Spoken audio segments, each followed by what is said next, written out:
नमस्कार मित्रांनो, आज आपण रावण राक्षसांचा राजा या पुस्तकाचं वाचन करणार आहोत. या पुस्तकाचे लेखक श्री शरद तांदळे आहेत. भाग पहिला, मी. वर्षाकालातील शेवटचं नक्षत्र सुरू झालं होतं.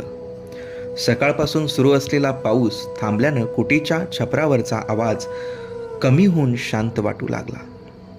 मी आणि कुंभकर्ण कुटीच्या पडवीत उभं राहून पावसाचा अंदाज घेऊ लागलो. वातावरणात गारवा जाणवू लागला. पाऊस कमी झाल्यानं शांत असलेला पक्ष्यांचा अचानक होऊ घातलेला किलबिलाट ढगांना आव्हान देऊ लागला. अंधार पडू लागल्यानं वातावरणात अनामिक स्तब्धता आली. काळ्या ढगांची गूढ पळापळ दिसू लागली. कितीही पळालात तरी हवेच्या झुळकीनं तुम्हाला जमिनीवरच बरसावं लागणार. आभाळाकडे बघत मी मनात म्हटलं. आश्रमात सगळीकडं पानाफुलांचा सडा पडला होता. सर्वत्र चिखल झाल्यानं गुडघ्यापर्यंत वाढलेलं गवत कोमेजून गेलं होतं. आश्रमाच्या कुंपणावरील काटेरी फांद्या पावसांच्या तडाख मृदू झाल्या होत्या. पावसापासून कुटीत बसून आम्हा सर्वांनाच कंटाळा आला होता. एका जागी बसल्यानं पायाला मुंग्या येत होत्या. पडवीतील कोरड्या जागेत गोगलगाई रेंगत होत्या. चिलटांनी गर्दी करून पडवीवर हक्कच निर्माण केला. चिखलानं पाय भरणार हे माहीत असूनही मी आणि कुंभकर्ण पाय मोकळे करण्यासाठी पडवीतून बाहेर पडलो.